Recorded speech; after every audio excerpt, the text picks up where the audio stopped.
Okay, good morning. Welcome to our first lesson,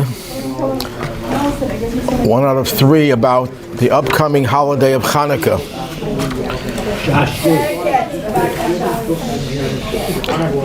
About a minute ago, I looked at my phone and I saw the headline, "Syria falls to rebels."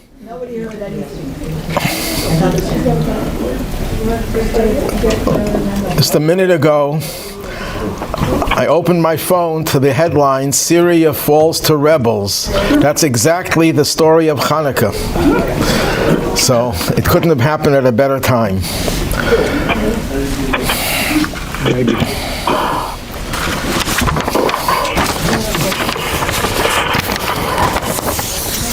The leader of the rebels was the head of Al-Qaeda, too. Right. So you don't know where he's at now. Okay, we'll discuss the politics later. They thank Israel. Hanukkah has been mislabeled as a minor holiday. By no means is it a minor holiday if minor means unimportant, less important, insignificant. Hanukkah is a major holiday.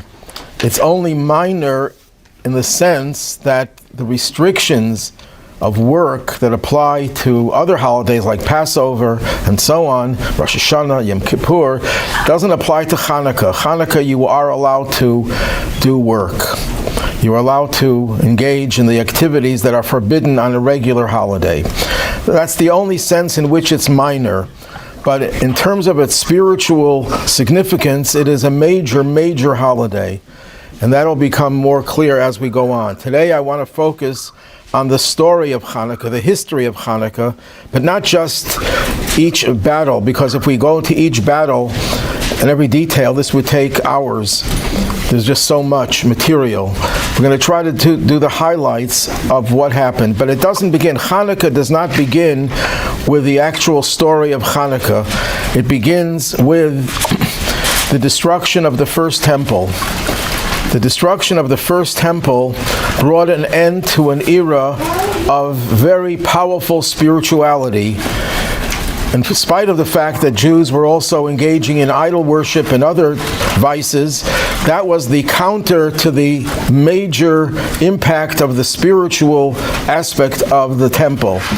The miracles that occurred in the temple on a regular basis did not happen in the second temple era, but happened in the first temple era.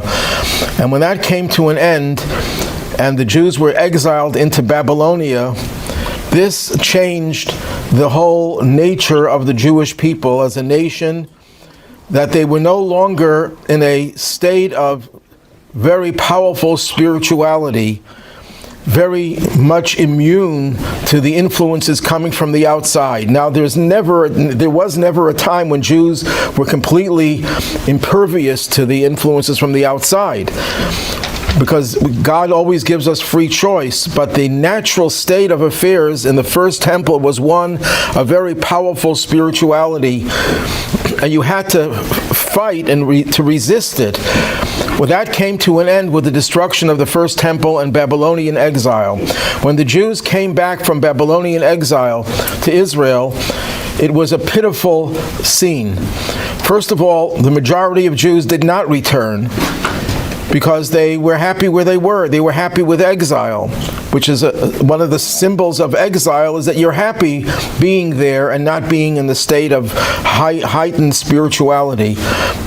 So when they came back, many of them were intermarried, many of them were assimilated, that they didn't even know about Rosh Hashanah. Rosh Hashanah was a novelty to them just after 70 years. That's the toll that exile takes on people, that they become assimilated and they lose sight of what is part of their tradition, what is holy to them. After the Babylonian Empire was taken over by the Persian Empire, things changed for the better in terms of the Jewish people's ability to return to Israel and rebuild the temple. Kings Cyrus and Darius of Persia, the Persian Empire succeeded the Babylonian Empire, gave the Jews the permission to go back to Israel and rebuild the temple. But it was very different from the first temple in two ways, a physical and spiritual way. In the physical way, the Jews who returned were returning under Persian domination. This was not an independent Israel. Israel was a vassal state of Persia. So they didn't have independence. But on the spiritual side of things, the second temple could not match the first temple. The Talmud says there were 5 things that were missing in the second temple. Principally, the thing that was missing, the most importantly, was the ark with the tablets. The holiest part of the temple are the tablets. That was missing in the second temple. Why was it missing? Because, and there are different opinions about what exactly happened to it, but according to Maimonides, who follows one of the opinions in the Talmud, the ark was hidden in a subterranean chamber beneath the temple site itself. So it's really there. It's still there right now to this day, but it was not exposed. No one had use of it. When the high priest walked into the Holy of Holies, it was empty. It had nothing in it. The ark that was supposed to be there was not there. So this marked a very big decline in the spiritual stature of the temple as compared to the first temple. Now, when the Jews did return, although a small amount, a very limited amount of Jews returned, things were very shaky. Things were not very stable. And that contributed to the events that happened later. But at least at the first 40 years of Shimon HaTzadik, in another class we discussed his teachings, he was the successor to Ezra. Ezra was the leader of the Jewish people who returned to Israel. As long as Ezra was alive, he was able to stem the tide of assimilation. As long as his successor, Shimon HaTzadik, who was the high priest after Ezra, and also the secular leader of the Jewish people at that time, things were relatively stable in terms of Jewish life. Temple,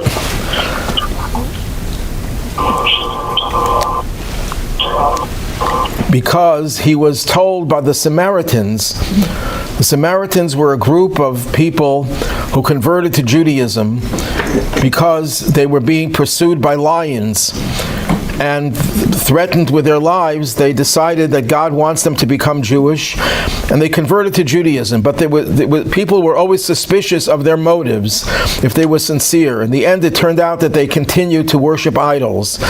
But for a few generations, the Jews considered them to be Jewish, but not our friends. They were not really very supportive of the Jewish people.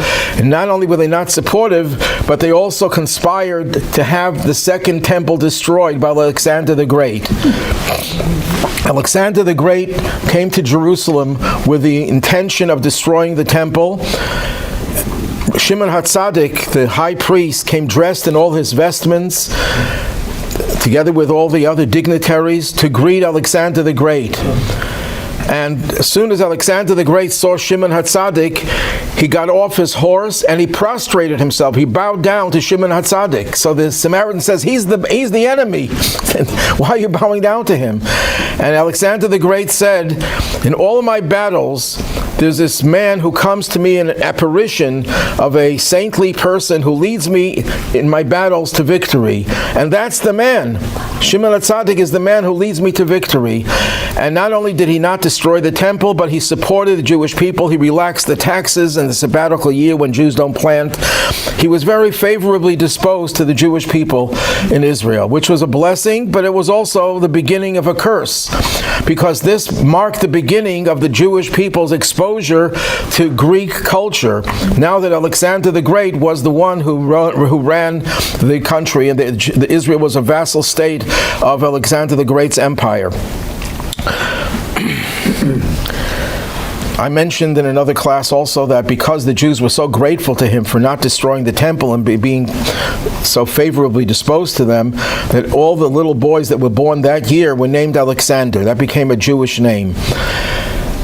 So things were beginning to change, but the Jewish people, unfortunately, were not at the same high level of identifying with their Judaism as they were in the first temple, so they were very easily persuaded to go in another direction, to be influenced by the other cultures of the time.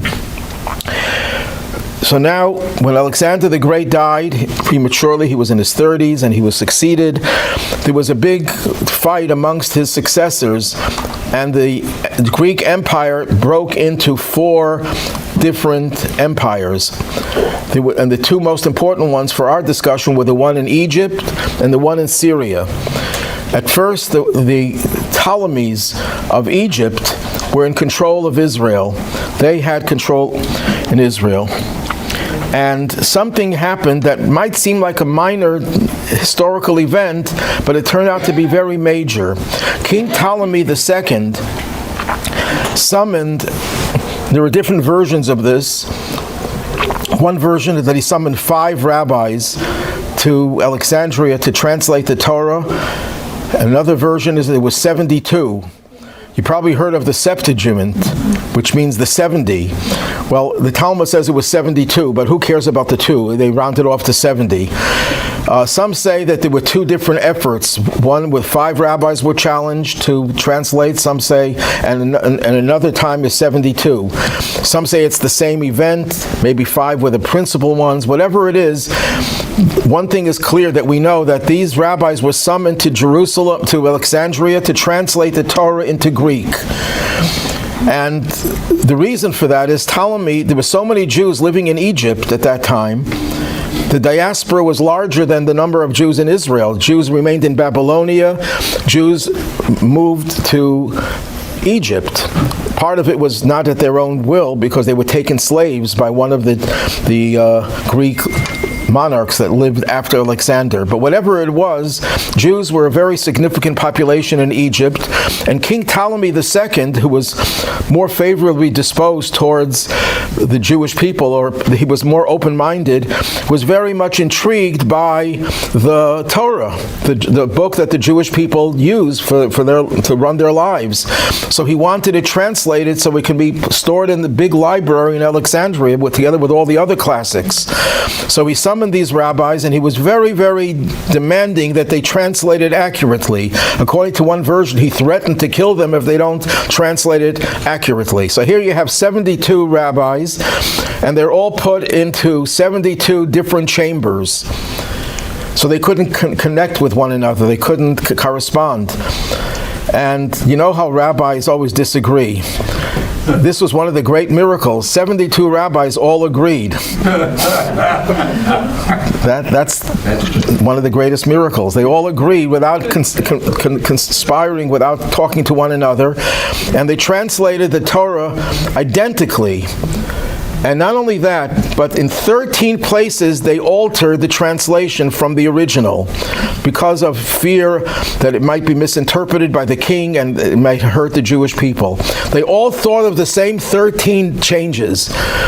One change, the first change, which is significant, and it might tie in with some of what we're discussing. The Hebrew beginning of Genesis is Bereshit, in the beginning, Bara Elokim, God created. They reversed the syntax. They read it as God created in the beginning. Why did they change that? Because they were concerned that the pagan King Ptolemy would translate it as Bereshit, the first God, Bara created Elohim, many demigods, which would fit into their pagan way of thinking. So they deliberately changed it to read, God created in the beginning. The Talmud says something about this effort that's very puzzling at first glance. The Talmud says the day in which they translated the Torah into Greek was as difficult for the Jewish people as the day in which the golden calf was created by the people in the desert when Moses was absent, and they thought they're going to find a replacement for Moses. This is a very strong statement that the translation of the Torah into Greek was as difficult, was as bad, it would seem, for the Jews as the day in which they created the golden calf, which was a terrible tragedy. So one way of understanding it is that just like, it doesn't say it was as bad as the worshiping of the golden calf, it says as the day in which the golden calf was made. That day did not necessarily guarantee that there would be a worshiping of the golden calf. Aaron, when he fashions the golden calf, says, tomorrow we'll celebrate to God. He was hoping that Moses would return, and therefore they would be able to use the opportunity of everyone being in a good mood to celebrate to God. It turned out badly. In other words, the translation itself was not inherently bad. It could have turned out to be something good, but ultimately it became a negative. Why did it become a negative? What's wrong with translation? It depends what your motive is. If your motive of translation is to give people access to the original, then that's a positive thing. But if your translation is used to make people feel comfortable with the new language and the new culture, which is what happened, that becomes a negative. This event of translating the Torah into Greek introduced the Jewish people to Greek. And not just the language, but to Greek culture. That was really the beginning of the Hellenizing of the Jewish people, where Greek culture was becoming the dominant culture at the expense of Judaism. Things got worse with the intrusion of a new philosophy of the Sadducees. We did this in another class, in Ethics of the Fathers. Shimon HaTzadik's successor, whose name was Antigonus, which is interesting because that's the name of the person, the general who succeeded Alexander the Great. So he already was influenced somehow, his parents were influenced somehow by Greek culture to give their child a Greek name that was the name of one of the great generals of Greece. At any rate, this rabbi was not a Hellenist. He himself followed the tradition, but his students broke away from Judaism.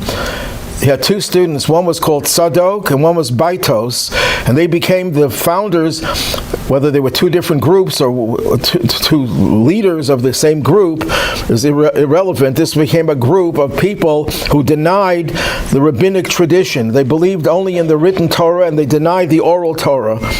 They denied the belief in the afterlife. They took the words of Antigonus, who said you shouldn't serve God with the intention of receiving a reward, to mean that there is no reward in the future. Well, if there's no reward in the future, then life is only about the here and now. Well, if life is about the here and now, let's enjoy life. And they gave sanction to the hedonistic values of the Hellenists. The Hellenists who believed in hedonistic life had no restrictions. Well, if you believe there's an afterlife and you'll be held accountable, then you may not engage in these hedonistic practices. But there's no afterlife, there's no accountability. So therefore, this gave the Hellenists a religious sanction, a religious defense. Now, the Hellenists were not interested in religion, but when religion became an important part of Jewish life, these two movements seem to have influence on one another, on each other.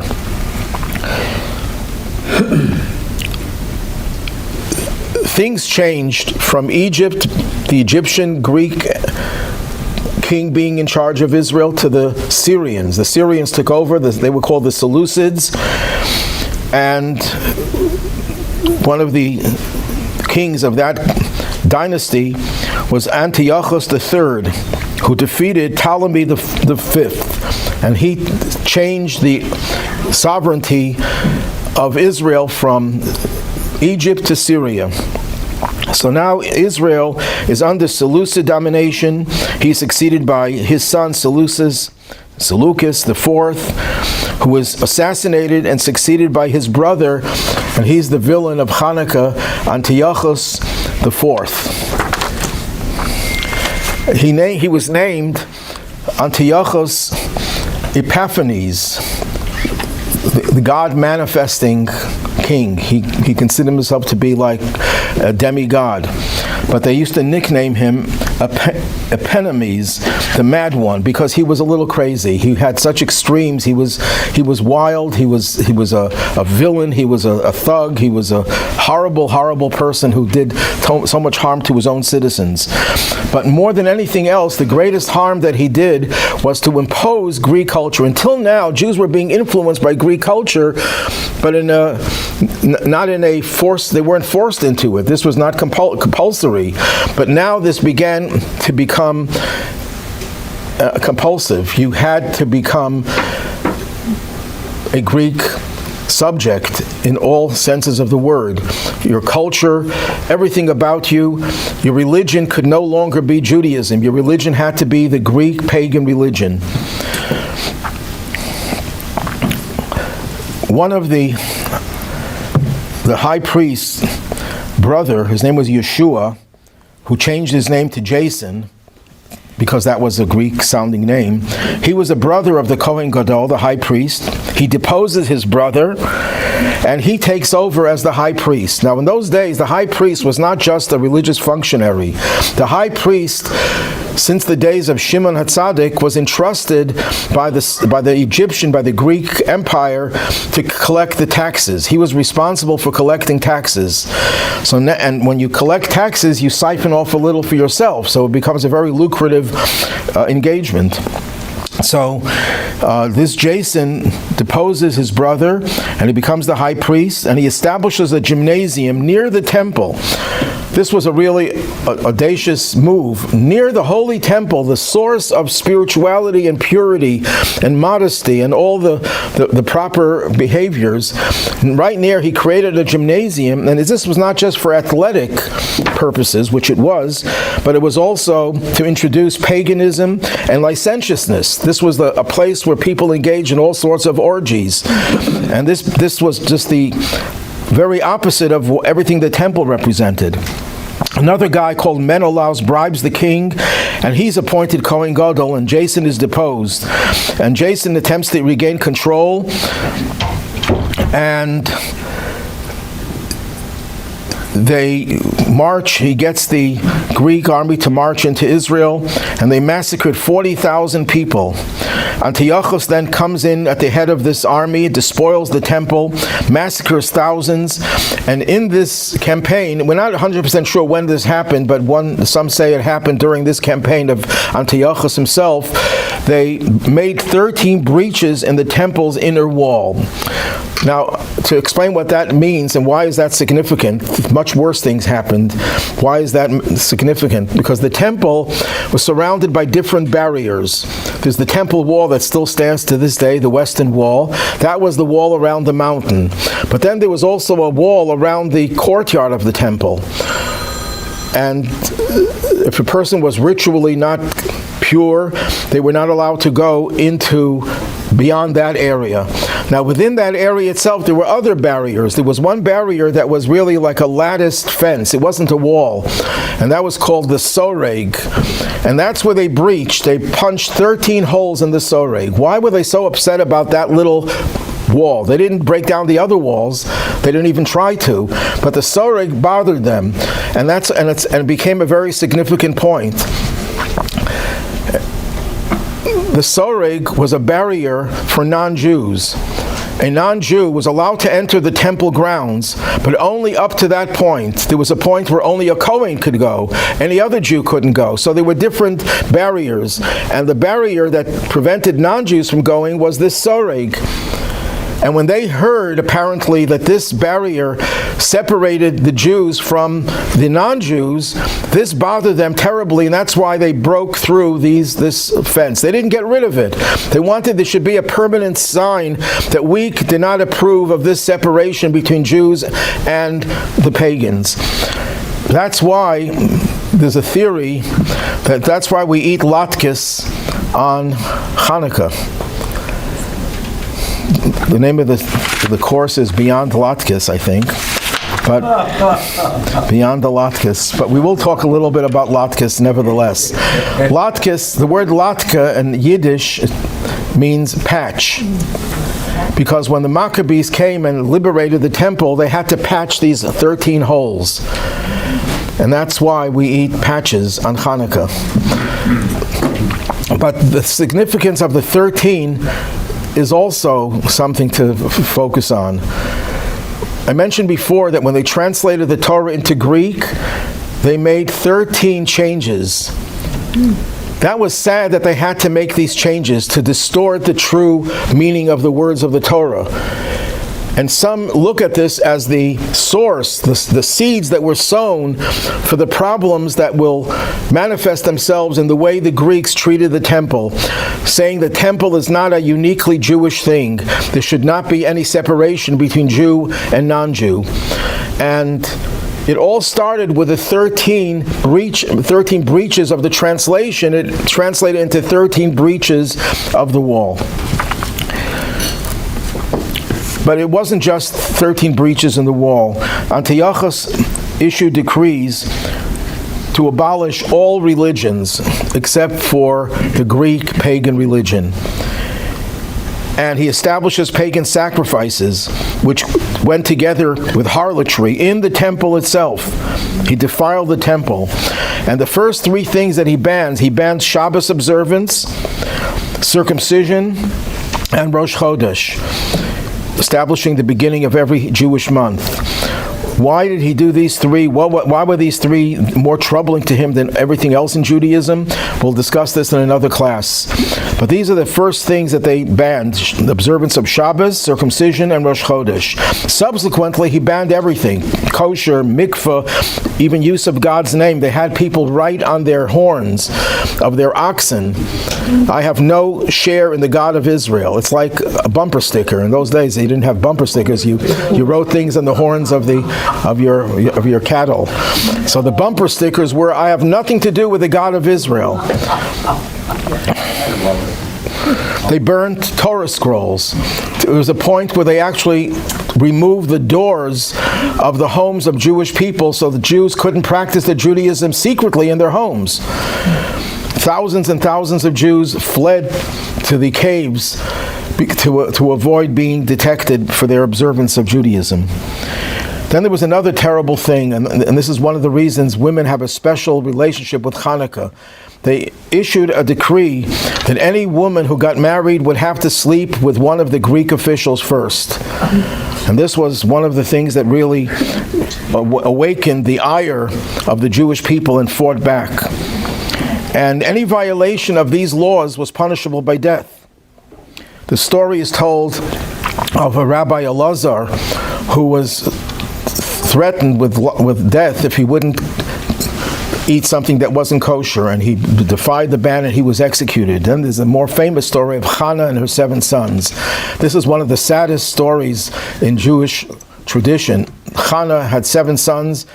There are different versions of the story, but all versions essentially say the same thing, that Hannah was asked by the king, Antiochus, to have her sons bow down to an idol or eat something non-kosher. I'm not exactly sure of the exact transgression. It might have been both. And one by one, the children bravely, courageously said, "I'd rather die than to violate God's law." And he tortured to death and slaughtered all 7 sons. And then Hannah, according to one version, jumped off the roof, in not only in agony, but she wanted to join her children. This is one of the greatest stories of self-sacrifice that the Jews responded to with which they responded to his tyranny. This all came to an end.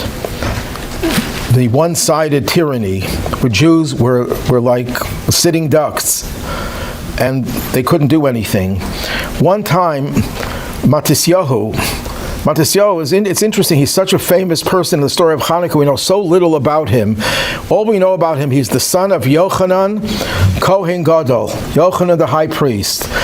It's not clear who was the high priest, Matisyahu or Yochanan. And it's not clear if we don't know of any high priest by that name at that particular time. Yes? How can he be the high priest Didn't he say, God, get out of the way while I... No, that was Bar Kokhba, hundreds of years later. That was under the Romans. This is the Greeks. Shouldn't get our enemies confused. At any rate, Matisyahu and his sons, he had 5 sons, fled to a city called Modi'in. Now, many of the Jews who remained loyal, who did not succumb to the pressure, couldn't stay in Jerusalem. That's when the majority of the Jews lived, in Jerusalem. They fled to the caves, and even in the caves they were not safe, because the Greeks realized that the Jews are fleeing to the caves, so they would come to the caves and they would force them out and they would kill them. There's the story told that many of the Jews who were in the caves refused to fight on Shabbos. So the Greek soldiers knew that you just have to wait for Shabbos, and they were able to attack them without getting anything in response. And then Matisyahu and his colleagues, I guess, sat down and they came to the conclusion that Jewish law allows you to defend yourself on Shabbos. Some historians mistakenly think that until then it was forbidden for Jews to fight on Shabbos. There is no such thing. To save your life, you're allowed to fight any day of the year. There's nothing that stands in the way of protecting your life. They didn't know if that was the right approach for a different reason, because the Greeks wanted them to violate the Shabbos. So they thought that by violating the Shabbos, they're actually giving them a victory. By not just because they'll get, because that was what the Greeks wanted. So they didn't violate the Shabbos, not because they didn't think it was permissible to defend yourself, but they thought that if they defend themselves, that would give strength to the Greeks. Similar story is with a previous Rebbe when he was released from prison and sent into exile. They released him on a Thursday. That means that he would have to travel to get to his destination on Shabbos. So he refused to be let out of prison. He says, I'm not going to go out of prison to break the Shabbos. Why did he risk his life to do that? So the Rebbe explains, because that's exactly what the communists wanted. They wanted him to break the Shabbos. Even though he would be permitted to do so, this was going to be used that any loyal Jew who remained in the Soviet Union would no longer keep Shabbos, because my life takes precedence. And that would be the end of Shabbos. So he risked his life to make sure that there's no such precedent established. The same thing over here. They didn't feel that they should break the Shabbos, because that would set a precedent that Jews could break the Shabbos. But Matisyahu was not of that opinion. He said we're allowed to defend ourselves, and we should defend ourselves, which they did. But it all started, the rebellion started with Matisyahu running away to the city of Modi'in. It's not too far from Jerusalem, but it was relatively safe at that time. And one day they brought some Greek soldiers came and they built an altar, and the idea was to sacrifice a pig to their pagan god. And of course, Matisyahu and his fellow loyalists refused to do that. So one Jew, a Hellenist Jew, said, I'll do it, and he went up to the altar to sacrifice it to a pagan god. Matisyahu was so incensed that he killed the Jew and killed all the soldiers there that were protecting him. And that was the beginning of the rebellion. They fled Modi'in and they went into the caves, and they organized thousands of volunteers, of loyalists to fight. According to one account, there were 6,000 loyalists who were involved in this rebellion. But he was already an older man, so he gives it over to his sons. He had 5 sons, and one of them was designated as the leader, Yehuda HaMaccabee, and the son Shimon was designated as the advisor, because he was the smartest of all of them, and Yehuda was the warrior. What does the word Maccabee mean? It's not what? Hammer. According to one opinion, it means hammer, that he was like a hammer. According to another opinion, it's an acronym for 4 words: Mi kamocha ba'elim Hashem. Who is like you among the mighty ones, O God? This was the slogan that they used when they entered into battle. Whatever the reason is, he's called Yehuda HaMaccabee. But they're also called the Hasmonean, the Hasmoneans. Nobody to this day knows why. It's very, very obscure. There are all sorts of theories, because it seems from some sources that these Maccabees were the Hasmoneans, and some say no, that's another group. The two groups that merged, there were the Maccabees and the Hasmoneans. And the Hasmoneans, but because they were related in some way, both names are applied to the same group. It's not clear, we don't know for sure. Some say the word Hasmoneans, Hashmonaim, comes from a city called Hashmona. It's mentioned in the book of Numbers, one of the cities that the Jews traveled through in the desert. It's actually the 25th city mentioned, and Hanukkah is on the 25th day of the month, so it's one of the hints in the Torah to Hanukkah. Some say the word Hashmona means an official, a high-level dignitary. Some people say it's the name of the founder of this group of priests. Whatever it is, the name stuck and is applied to these 5 heroes, the Maccabees or the Hashmonaim, the Hasmoneans. And Yehuda HaMaccabee, with his thousands of volunteers, wins the initial battles handily. And they rout an army sent by Antiochus. Actually, it was not Antiochus. Antiochus left Syria to go on a campaign against the Persians, who owed him a lot of money. His coffers were empty because he paid money to all these soldiers. So he put a guy called Lysias with 40,000 infantry, 7,000 cavalry. And he led them in battle against, and he routed them. But it's important to note that every battle that Yehuda HaMaccabee engaged in started with special prayers and fasting. A year later, he defeats a larger force of 60,000 infantry and 5,000 cavalry. And there are two theories in history. You see, history is so vague. We can't. People who think they know exactly what happened in past history and they'll use it against Jewish tradition have to realize that history is so vague. We really don't know much of what happened in history, because people did not keep the same kinds of records we keep today. But there are two theories within Jewish traditional authorities and historians.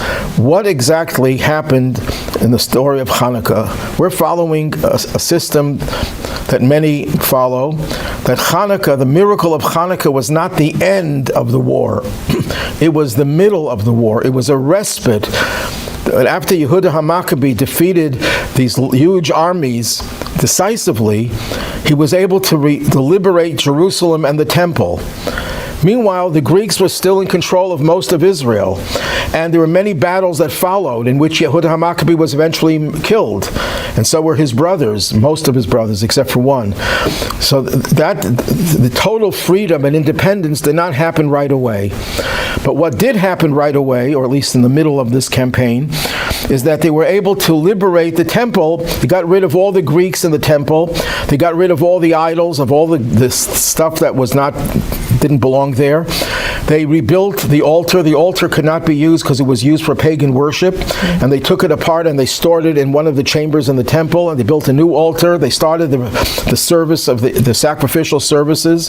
They had the incense altar. They resumed the burning of the incense. But they had a problem with the menorah. The menorah was not there.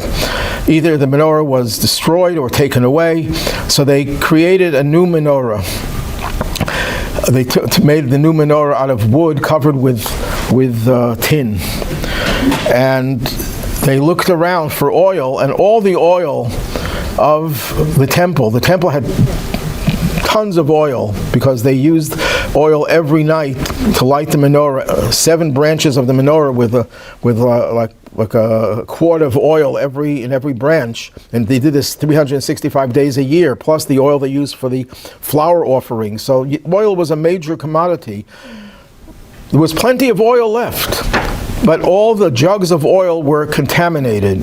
Now, it's not even clear. There's so many things. We know so much about Hanukkah, and yet we know so much that we don't know about Hanukkah. In what way was it contaminated? What made it impure? There are different opinions about it, which we will maybe go into in one of the next classes. But the oil could not be used.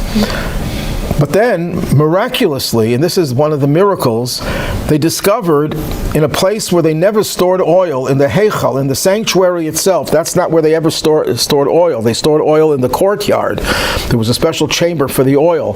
Here in the Heschel, in the sanctuary, they found one cruse of oil, one jug of oil. And another miracle was it was sealed with the seal of the high priest, which was unusual. The high priest did not seal oil jugs of oil. That was not his role. So they realized that this was a godsend. This was a miracle that God performed for them, that they should be able to use pure oil. But it only had enough oil to last for one night. You see, the menorah in the temple was lit every afternoon before evening, before sunset, and it would have to last all night long. So on a winter night, like now, you needed a lot of oil. And this jug of oil was just enough for one night. That's it. But the problem was, to get fresh oil, they had to travel a distance of 3 days of traveling to the area of Israel where olive oil was produced. They would have to press the olives and create the olive oil and bring it back. By the time they would come back, there would be 7 days in which they wouldn't be able to light the menorah because there would be no oil. Now, we'll discuss this in another class. Jewish law allows you to use contaminated oil if there's nothing else. But they didn't want to use contaminated oil. They felt, perhaps, God performed all these miracles for us. We routed the Greek armies with a few thousand men, untrained, against all odds. God performed a miracle for us that they found a cruse of oil sealed with a seal of the high priest. God is not going to do this, so we should compromise on our ability to light the menorah with contaminated oil. We're not going to rely on any compromises. We'll just do what we have to do with this one cruse of oil. And the miracle was that it lasted for 8 nights. We're not even sure what that means, that it lasted for 8 nights. Does it mean that they poured all the oil in, and when the next morning they saw the oil was still left, and they used it again for the next night? Or did they divide it into 8 parts, and each night it lasted all night instead of just a fraction of the night? These are all different theories. What happened? We can only speculate. But one thing no one argues about, that the miracle happened, that it lasted for 8 nights instead of 7. One. Instead of 1, yeah. But this was not the end. They had to still fight with many different groups that were left. And in the course of these different battles, Elazar, Yehuda, Yochanan, and Yonasan were killed. There's one story where it was Elazar who was in a battle, and he saw elephants dressed royally. See, in those days they didn't have tanks. They used elephants instead of tanks. And if you had elephants on your side, you had an advantage over the enemy. And he saw this one elephant that was dressed differently, that had royal symbols on it. So he assumed that that must be the king himself. The king himself had joined the battle. So he fought his way through the soldiers, and he plunged his sword into the belly of the elephant, killing it, but it collapsed on him and killed him. It wasn't the king, it was a general whose elephant it was. After all these battles were finally settled, there was a peace agreement, and there were victories.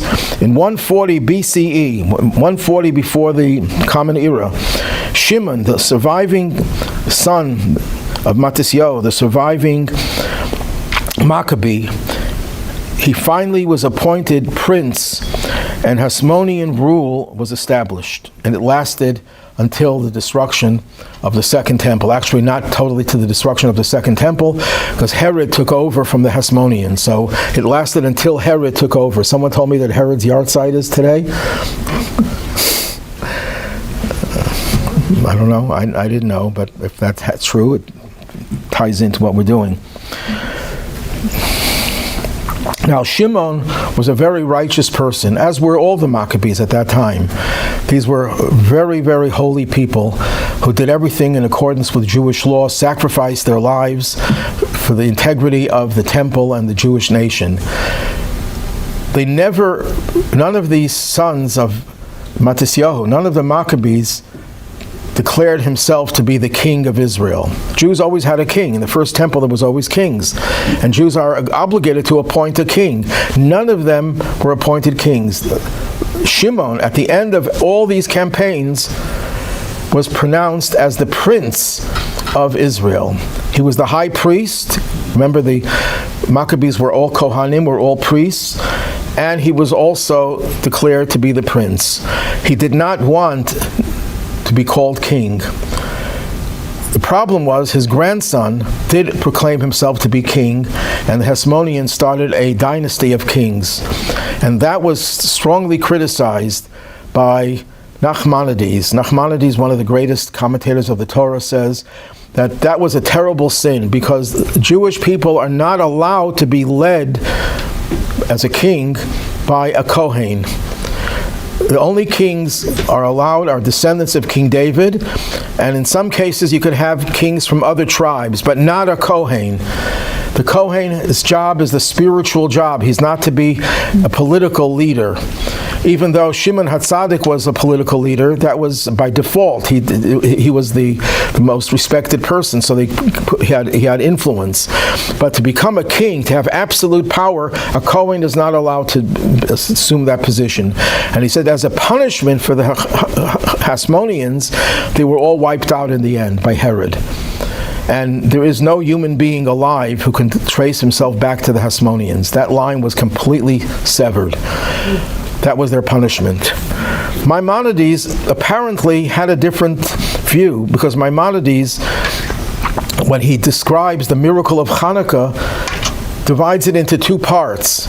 One part is that Jews gained independence, that Jewish sovereignty returned to Israel. And the second part is the miracle of the menorah. Now, it would seem, although it's not conclusive, it would seem from Maimonides that he felt that the fact that the Jews now had total independence, as manifested by the fact that there is a king, they actually have a king, is a positive thing. According to Nachmanides, that was a negative.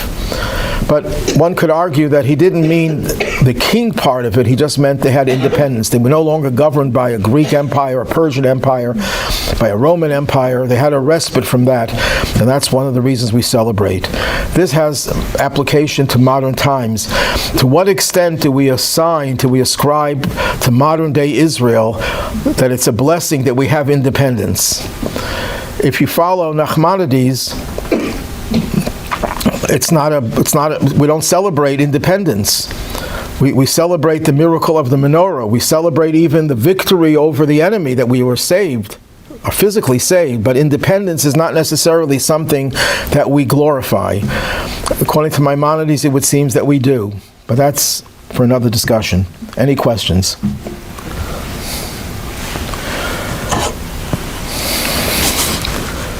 Yes? So, how long this power of Hasmonean rule lasted? It was 140 before Christ. It lasted 103 years, I think. Excuse me?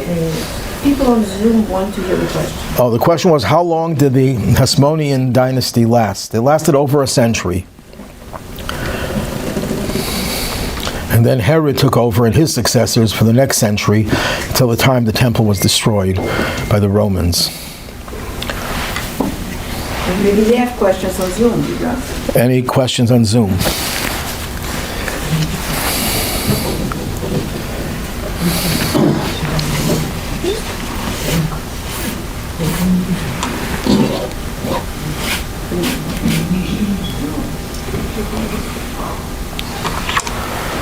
Was Herod Jewish? Very good question. Herod was a slave, and a slave is considered to be a half a Jew. If you owned a slave in those days, the slave had to undergo conversion. Otherwise, you couldn't keep him.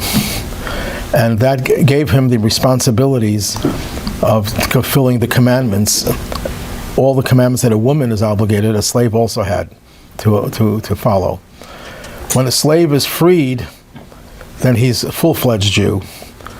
So since Herod was freed, I mean, he killed his masters and he became totally free, that would suggest that he was considered to be halachically a Jew. Not very proud of his association with the Jewish people. What? It's the first conversion of the Idumeans. Yeah. So it's the first conversion to conversion. A slave is forced. Now, Herod is notorious for many things. One of them was he murdered all the rabbis, except for one whom he blinded. But to atone for his sin, he rebuilt the temple. People refer to the second temple as Herod's temple. It's not Herod's temple. It was the temple that was built by Zerubbabel, an obscure figure, but who was a son of the king before him. And then Ezra came and fortified it. Ezra and Nehemiah. But then the temple was in shambles. This is like 2 centuries later, and Herod rebuilt it. But it's not. Jews never refer to it as Herod's temple. Most of the time, we refer to it as Ezra's temple, even though Ezra didn't build it. But he was the leader at that time.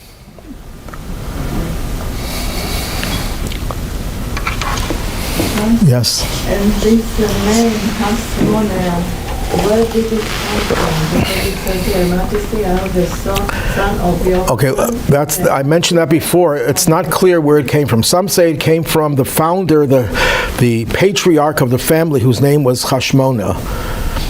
Some say it's because it's a city in Israel called Hashmona. Thank you. Did Herod marry a Jewish woman? Herod married the sole survivor of the Hashmonaim, So his children. but she committed suicide. Did you have children with her? No. So the Talmud says anyone who says they're a descendant of the Hashmonaim is lying, because there are no descendants. So it's a sad thing, a sad commentary. These were the greatest heroes of Judaism, and that nothing was left of them. But Herod had a line. Herod had a line, yeah.